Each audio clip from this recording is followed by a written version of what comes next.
Today I'm on the way to a very, very special place.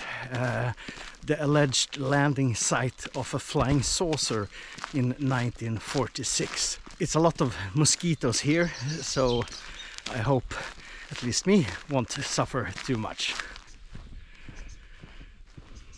This specific case was actually the first UFO or flying saucer case I heard of when I was a kid.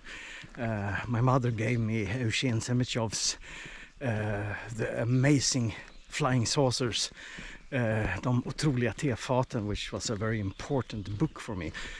Quite skeptical book, but very, very interesting. It told about this case and the Lonnie Zamora case and many others. Eugene Semichow was actually the first person who interviewed the witness about this case. And according to the witness, whose name is Gösta Carlsson, this was something he kept a secret for 25 years. But he actually mentioned it several times to friends during the years and before that. And there was also early notes and diaries of him which told about the experience and the dreams he had afterwards. So it wasn't a spur of the moment where he, kind of made up this story there in the beginning of the 70s. It was something very, very important for him that happened. Something obviously happened. Through his experience, he had some ideas how to work with pollen. He created a highly successful company from these ideas that he allegedly got through dreams generated by this incident. So anyway, he built a monument as a kind of a memorial. Personally, I've been waiting my whole life to visit this spot, so I'm beyond excited. Well, here it is. We've come to the entrance into the path that leads to Jostakolson's UFO monument. And there's also a sign here. May the 18th, 1946, Jostakolson witnesses a flying saucer with aliens landing. In 1972, he put this monument here as a kind of memorial. So yeah, let's take a look.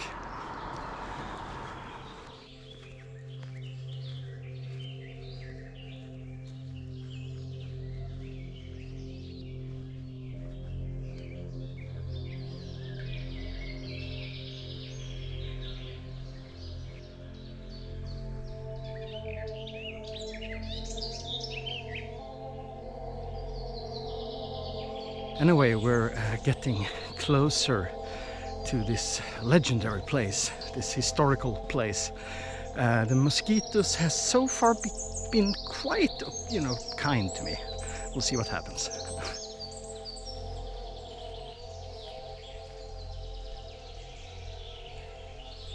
After almost getting lost in the woods, it's a bit confusing in here. I actually see the UFO monument in front of me. Behind the trees here. So yeah, I'm gonna investigate this and probably show it to you, of course, so you know what to visit when you come here. Here it is. It's very cool to be here. So May 18th, 1946, Gösta Carlsson was out strolling at night and he saw a light inside, behind the trees, and first he thought it was some kind of reflection of his own flashlight. I think he had one up here. And he went down to this spot and he saw this big flying saucer. And outside were like three humanoids. They looked like people.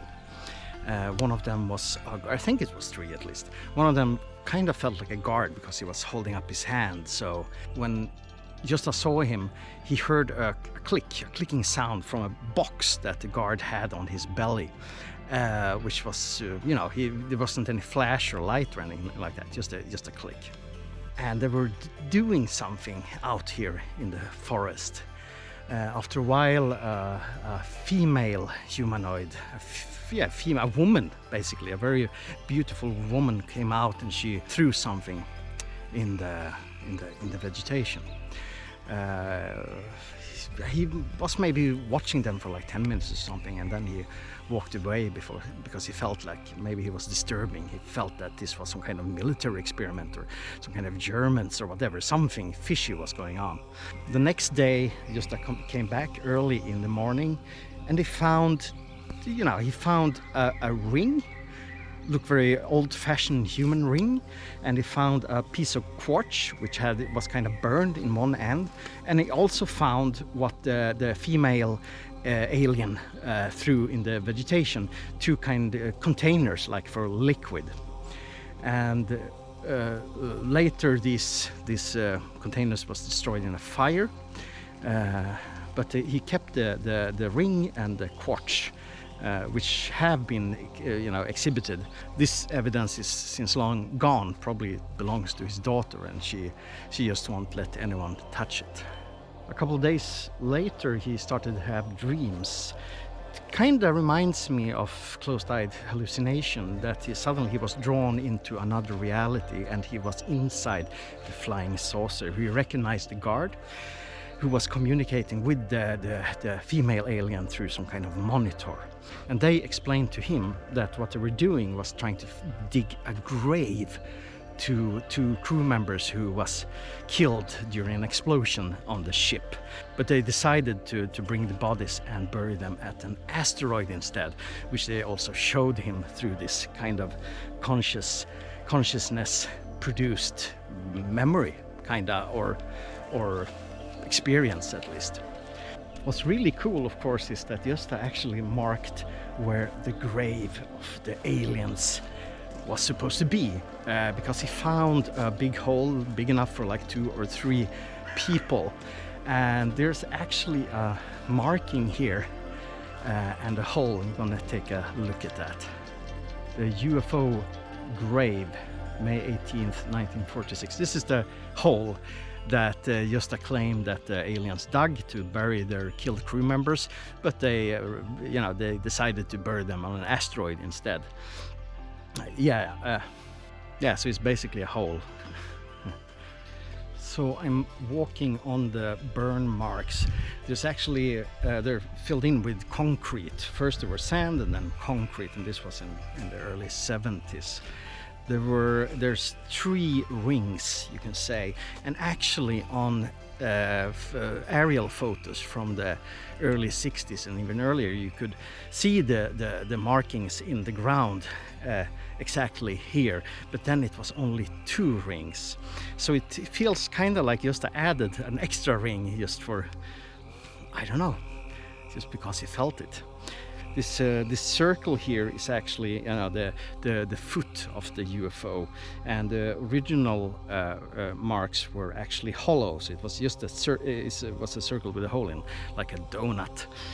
What really happened to Gösta Carlsson in 1946, no one knows. But Claes Svan, the Swedish journalist and ufologist, wrote an excellent book called Mötet i Gläntan, only in Swedish though, which truly deeply examines the whole case, the witnesses, the physical spot. He conducted a lot of interviews with Gösta, and I mean Gösta actually co-wrote the book with him, but Claes, dived deeper into Gösta's story. It's a great book, and it's something you need to read if you're interested in the case and if you know Swedish. I'm super happy to finally had the pleasure to come here after all these years to visit the UFO monument in Ängelholm. I recommend the visit. It's beautiful nature, it has mosquitoes, it has everything you like, and that's of course includes a UFO.